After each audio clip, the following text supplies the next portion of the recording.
الحمد لله رب العالمين الحمد لله نحمده ونستعينه ونستغفره ونعوذ بالله من شرور أنفسنا ومن سيئات أعمالنا من يهده الله فلا مضل له ومن يضلله فلا هادي له ونشهد أن لا إله إلا الله وحده لا شريك له ونشهد أن سيدنا حبيبنا مولانا محمدا عبده ورسوله أرسله بالحق بشيرا ونذيرا وداعيا إلى الله بإذنه وسراجا منيرا.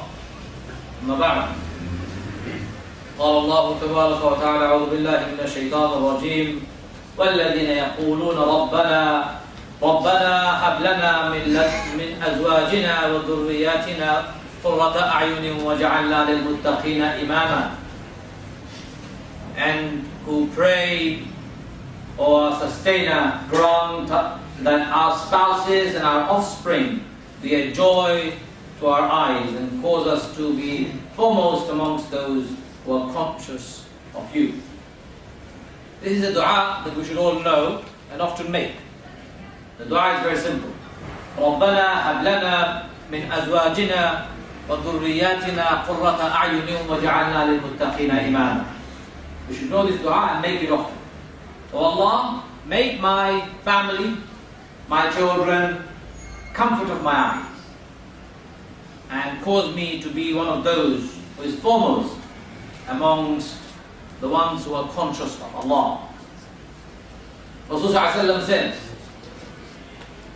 all of you are guardians, and all of you are responsible for things under your guardianship.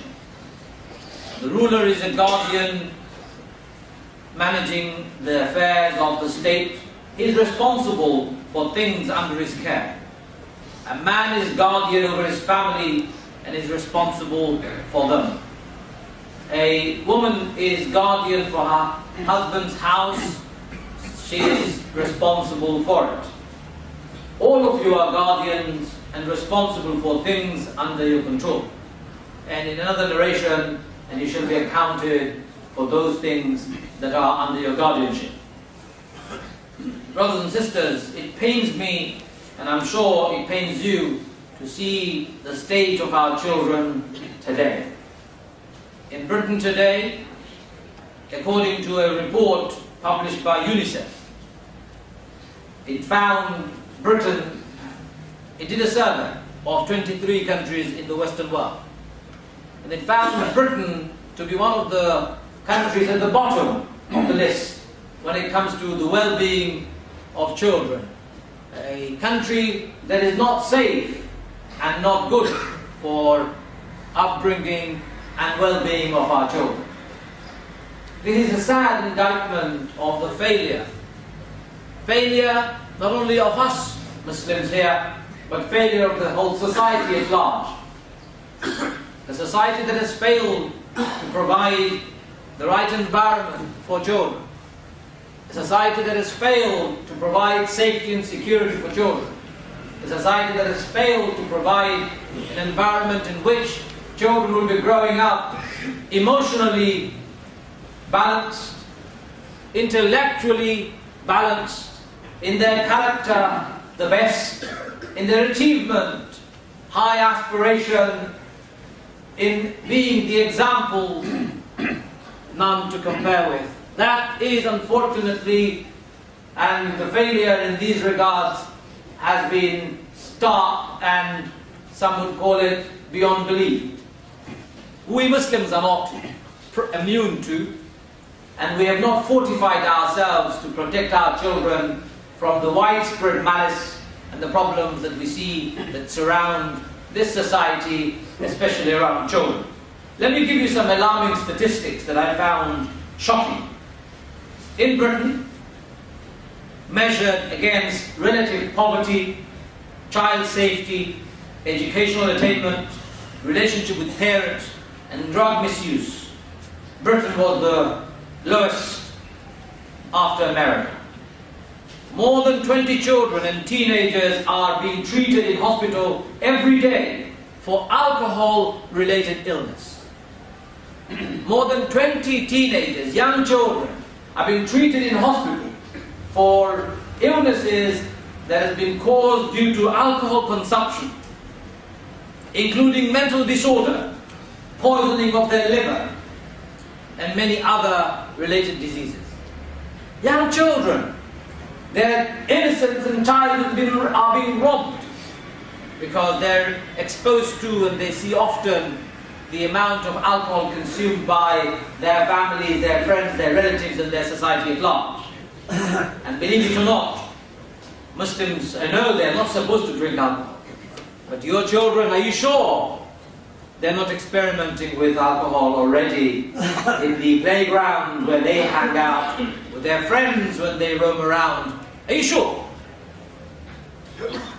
A serious breakdown of the relationship between children and adults, including parents, is to be blamed for this unfortunate development. Many teenagers in Britain today spend almost all their free time hanging out with their friends, not their families and parents or responsible adults, but hang out with their friends or sit in front of television, watching rubbish or playing games on computers. Most of teenagers spend most of their free time doing that. Many teenagers,